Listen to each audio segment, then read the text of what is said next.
Harper believed apartment 4B was her ultimate sanctuary, a silent fortress where she could finally vanish from her abusive ex's reach. She never suspected that the man living in 4A, with his sharp, guarded eyes and cold, calculated silence, was actually the most dangerous mafia boss on the East Coast. The deadbolt slid into place with a heavy, satisfying metallic thud. Harper pressed her forehead against the cool steel of the door, her lungs expanding as she took what felt like her first real breath in 3 years. Apartment 4B in Boston's Seaport District wasn't just a home, it was a fortress. The rent was astronomical, draining the savings she had meticulously hidden in a secret Bank of America account over the last 18 months. But it had fob-secured elevators, a 24-hour concierge named Louise, who treated the lobby like Fort Knox, and no paper trail linking back to her old life in Manhattan. More importantly, it was entirely out of Brandon's reach. Brandon.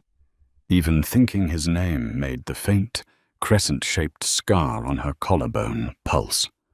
A prominent corporate litigator with friends in the NYPD, Brandon had made her life a gilded cage.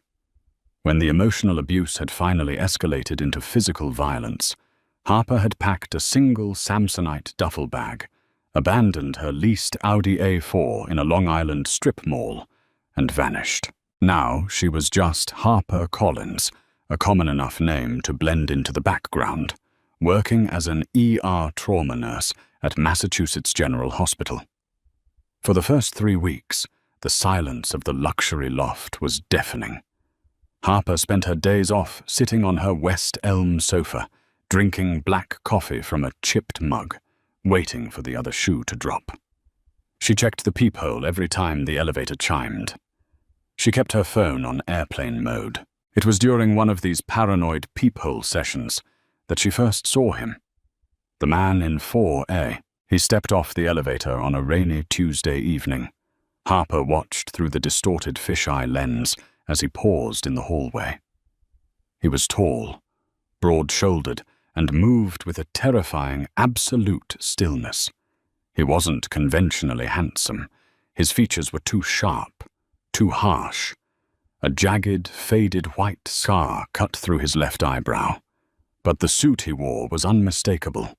A bespoke Tom Ford, charcoal grey, tailored to absolute perfection.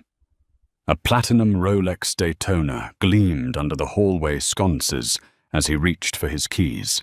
As if sensing her gaze, the man froze.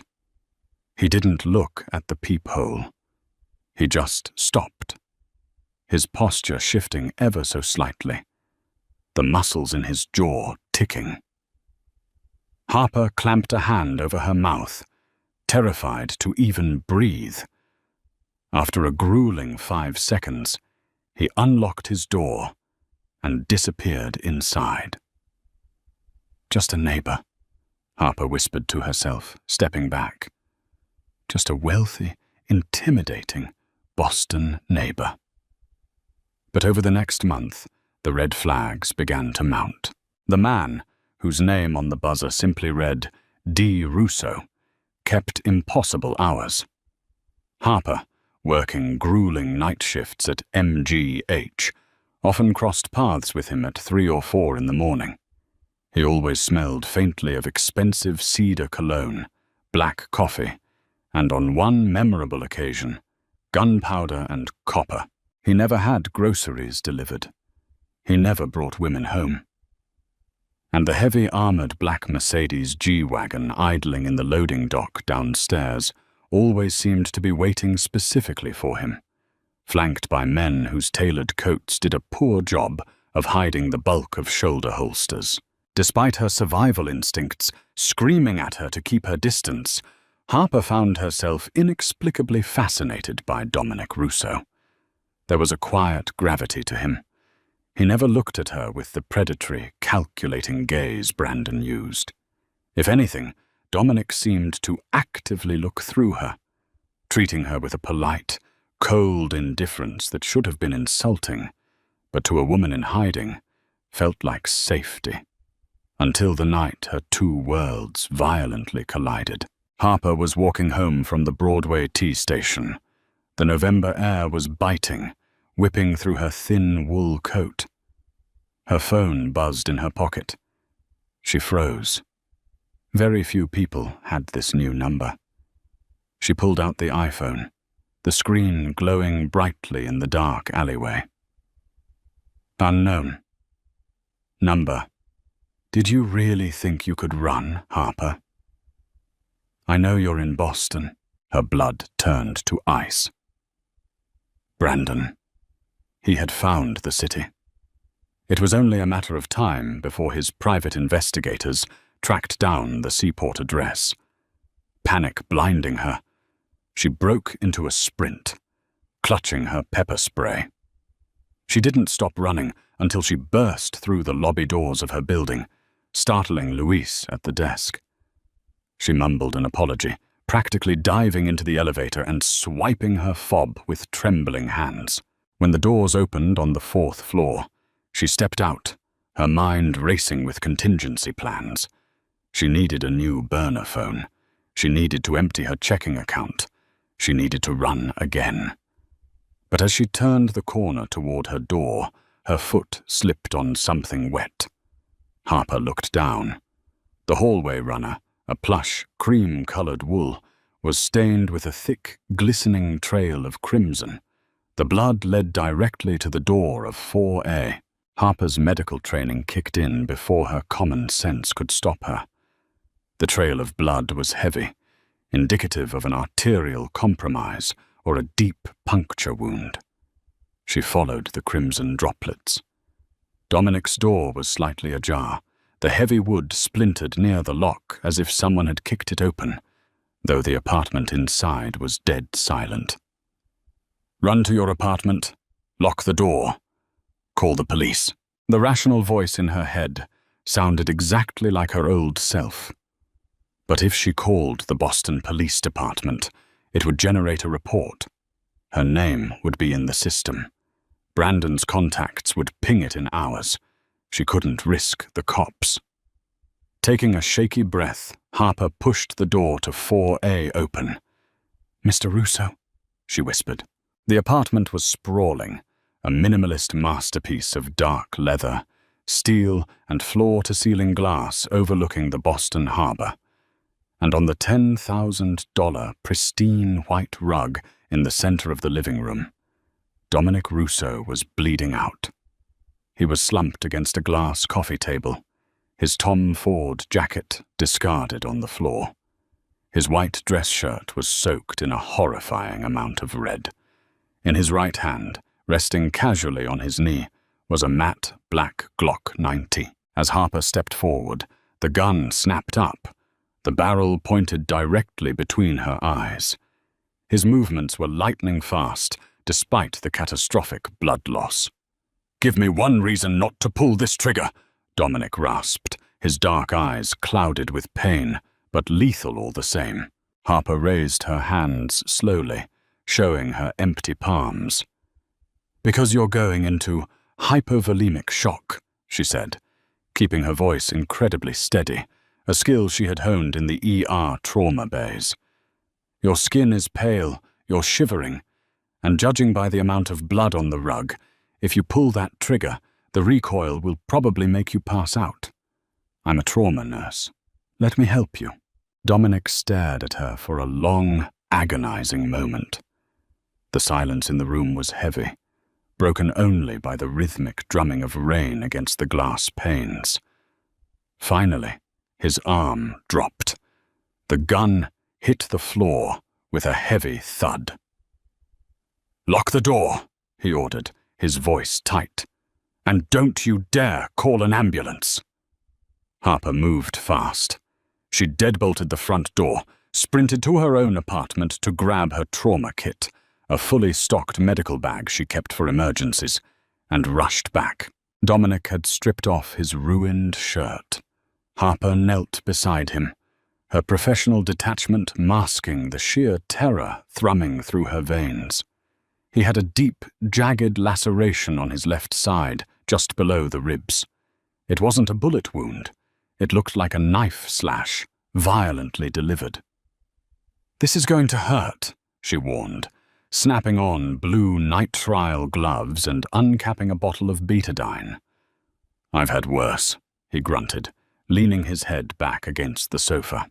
As she worked, cleaning the wound, packing it, and prepping a needle for sutures, Harper couldn't help but notice the geography of scars mapping his torso. Old bullet wounds, burn marks, surgical scars. This man wasn't just a tough guy. He lived in a war zone. "Who did this?" she asked softly, threading the curved needle. "A disagreement over shipping lanes out of the port of Providence," Dominic replied casually, as if discussing the weather. He didn't flinch as the needle pierced his skin. "They didn't agree with my tariff." "You're not a hedge fund manager, are you?" Harper muttered, tying off a stitch. A low, dark chuckle rumbled in Dominic's chest. "No, Harper, I'm not." She froze. "How do you know my name?" Dominic opened his eyes, pinning her with a gaze that was terrifyingly perceptive. "I own this building. I own the company that manages it. When a woman pays 6 months' rent in advance using cash and a cashier's check and puts 3 deadbolts on her door, I make it my business to know who she is." Harper's heart dropped into her stomach. "You looked into me." "I did," Dominic said. He watched her hands as she bandaged him. "I know your real name isn't Harper Collins. I know you used to live in Tribeca. And I know you're running from a man named Brandon." Harper backed away, dropping the bloody gauze onto the floor. The sanctuary she had built for herself shattered into a million pieces. "You're going to use it against me. You're going to tell him." Dominic shifted, wincing slightly as the painkillers she had given him began to kick in. He reached out, his large, calloused hand wrapping around her wrist. His grip wasn't painful, but it was an anchor, completely immovable. "Listen to me carefully," Dominic said, his voice dropping an octave, losing any trace of its previous casualness. "In my world, loyalty is currency. You just saved my life. That means you are under my protection." "I don't want your protection," Harper shot back, her voice shaking. "I just want to be left alone." "It's too late for that," Dominic said flatly. He nodded toward her coat pocket. "I saw you sprinting from the T-station. I saw you checking your phone like it was a live grenade. He found you, didn't he?" Harper swallowed hard, tears of pure frustration stinging her eyes. She slowly nodded. "I got a text tonight. He knows I'm in Boston." Dominic's expression darkened. The cold, calculated Mafia Boss faded, replaced by something much more dangerous. A predator looking at a threat to his territory. "Let him come," Dominic said softly. "The men I deal with are monsters, Harper. Brandon is just a bully in a suit. If he steps foot in this building, he won't walk out of it." For the first time in years, looking into the eyes of a ruthless criminal, Harper didn't feel fear. She felt a twisted, terrifying sense of security. She had moved into the apartment to hide from the devil she knew. She hadn't realized she was moving in with a devil who was willing to fight for her. But the text on her phone was just the beginning. 300 miles away in New York, Brandon had already hired a team. And they weren't just coming to serve legal papers. They were coming to drag her back, kicking and screaming. The war was coming to the 4th floor of the Harbor View lofts, and Harper had just inadvertently picked a side. The 48 hours following Dominic Russo's stabbing were a masterclass in organized chaos. Harper's quiet, sterile world was entirely upended. The illusion of safety she had painstakingly constructed in apartment 4B was replaced by the terrifying, undeniable reality of apartment 4A. She had not returned to her own unit. Under Dominic's strict, uncompromising orders, her belongings had been swiftly moved into his sprawling penthouse suite by two of his silent, heavily armed associates, Leo and Matteo. Harper had protested, naturally. She had paced the length of Dominic's Brazilian walnut floors, arguing that staying with him would only put a larger target on her back. She insisted that Brandon, her abusive, relentless ex-fiancé, was a corporate litigator with deep pockets and dangerous connections at Vanguard Security, a private military contractor known for operating outside the boundaries of the law. Dominic had simply watched her pace from his position on the leather sofa, nursing a glass of Macallan 18-year-old Scotch. Despite the heavy sutures pulling at his left side, he looked completely unbothered by the impending threat. "Brandon has money," Dominic had said, his voice a low, gravelly rumble that sent an involuntary shiver down Harper's spine. "I have an army. There is a fundamental difference, Harper. He buys intimidation. I command loyalty. He will not breach this building." But Harper knew Brandon. She knew the obsessive, suffocating darkness that drove him. He viewed her not as a person, but as a possession he had misplaced. And Brandon never allowed his possessions to be taken by someone else. The first sign of trouble arrived on a Thursday evening. The Boston skyline was painted in bruised shades of purple and charcoal, heavy rain clouds rolling in from the Atlantic. Harper was in Dominic's kitchen, preparing a simple dinner of roasted chicken and vegetables. She found a strange comfort in the mundane task, a brief respite from the adrenaline coursing through her veins. Dominic was seated at the kitchen island, his laptop open, reviewing shipping manifests.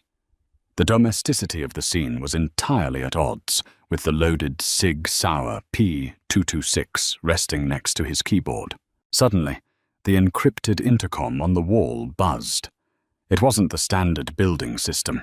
It was a secure line connected directly to the men guarding the perimeter. Dominic pressed the button. "Speak, boss?" Leo's voice crackled through the speaker, tight and professional. "We have a situation in the lobby. 3 unmarked black Suburbans just pulled up to the loading dock. Vanguard plates. 6 men, tactical gear under civilian coats. They bypassed the concierge and are demanding access to the 4th floor. They have a man claiming to be a process server with a federal warrant." Harper dropped the kitchen knife. It clattered against the marble countertop, a sharp, jarring sound that echoed in the silent apartment. Her breath hitched. "He's here." Dominic didn't flinch. His expression hardened into a mask of pure, unadulterated menace. He slowly closed his laptop. "A federal warrant for what, exactly?" "They claim they are assisting a private retrieval operation for a stolen asset," Leo replied. "A Miss Harper Collins." A wave of nausea washed over Harper. Stolen asset. That was exactly how Brandon saw her. She backed away from the counter, her hands trembling uncontrollably. "Dominic," she whispered, her voice cracking. "They'll tear this place apart. They'll kill your men. Let me go out there. If I surrender, he might just leave you alone." Dominic stood up, wincing slightly as his injured side stretched. But he ignored the pain. He crossed the kitchen in 3 long strides, stopping mere inches from her. He reached out, his large hands gripping her shoulders firmly. The warmth of his touch was grounding, pulling her back from the precipice of panic. "Look at me," Dominic commanded softly. Harper forced her eyes up to meet his. They were dark, dangerous, and completely fearless. "You are not an asset," Dominic said, his words deliberately slow and measured. "You are a guest in my home. And nobody, no lawyer, no mercenary, no ghost from your past, takes what is under my protection. Do you understand?" Tears pricked Harper's eyes, but she nodded. "He won't stop, Dominic. He's a monster." "Then it's a good thing you moved in next to a bigger monster," Dominic replied, a dark, lethal smirk playing at the corner of his mouth. He turned back to the intercom. "Leo, lock down the elevators. Engage the secondary security protocols. If they attempt to breach the stairwell, authorize lethal force. Nobody gets past the second floor." "Copy that, boss." The intercom clicked off. The heavy silence descended again, but it was thick with anticipation. Dominic walked over to a seemingly ordinary bookshelf against the far wall. He reached behind a thick, leather-bound volume of Dante's Inferno and pressed a hidden mechanism. The entire bookshelf swung open silently, revealing a hidden armory that looked like it belonged in a military compound. Rifles, tactical vests, ammunition boxes, and communication gear lined the walls. Dominic pulled a heavy Kevlar vest from a hanger and tossed it onto the sofa. "Put that on," he instructed Harper, his tone shifting from protector to commander. "Dominic, your stitches are holding fine," he interrupted, grabbing a sleek, short-barreled automatic rifle and checking the magazine. "Harper, I need you to stay in the secure room behind the armory. It's reinforced steel. Even if they make it up here, they won't be able to breach it before my reinforcements arrive." "Reinforcements?" Harper asked as she struggled to pull the heavy Kevlar vest over her head. "I made a few phone calls while you were cooking," Dominic stated casually, slipping a spare magazine into his pocket. "The Vanguard team thinks they are hitting an isolated target. They don't realize I have 60 armed associates currently surrounding this building, closing the net." Brandon walked directly into a trap. Harper stared at him, her mind struggling to process the sheer scale of the violence about to unfold. She had thought she was running away from danger. Instead, she had positioned herself at the very epicenter of a mafia war. Suddenly, a loud, concussive thud vibrated through the floorboards. The lights in the apartment flickered and died, plunging the penthouse into absolute darkness. A second later, the red emergency lighting kicked on, casting an eerie, bloody glow over the living room. "They blew the power grid," Dominic said, his voice calm, analytical. He handed Harper a heavy maglite flashlight. "Get in the secure room, now." Harper didn't argue. She moved quickly, slipping past the armory shelves and into the small, windowless panic room at the back. It was stocked with water, medical supplies, and a bank of security monitors. Dominic stood in the doorway, his silhouette framed by the red emergency lights. "Lock the door behind me. Do not open it for anyone but me. If you hear someone else's voice, you stay completely silent." "Dominic," Harper called out before he could close the heavy steel door. "Be careful." He paused, looking back at her. For a fraction of a second, the cold Mafia Boss melted away, revealing the man who had let her stitch his wounds on his living room floor. "I always am," he murmured. The heavy steel door slammed shut. The locking mechanism engaged with a definitive, hollow clank. Harper was completely alone. She turned to the security monitors on the wall. Several cameras had been disabled, displaying only grey static, but the camera in the fourth-floor hallway was still active. Harper watched the screen, her heart hammering against her ribs like a trapped bird. For 5 agonizing minutes, nothing happened. Then the stairwell door violently burst open. 4 men spilled into the hallway. They were dressed head to toe in black tactical gear, carrying suppressed submachine guns. They moved with terrifying, coordinated precision, checking corners and advancing down the runner, the exact same runner where Harper had found Dominic's blood just days earlier. The Vanguard mercenaries stopped directly in front of apartment 4A. One of the men pulled a heavy breaching charge from his vest, preparing to blow the locks off Dominic's door. Harper held her breath, gripping the edge of the metal desk. Before the mercenary could plant the explosive, the door of apartment 4B, Harper's old empty unit, flew open. Dominic stepped out into the hallway. He wasn't hiding. He wasn't waiting for them to breach.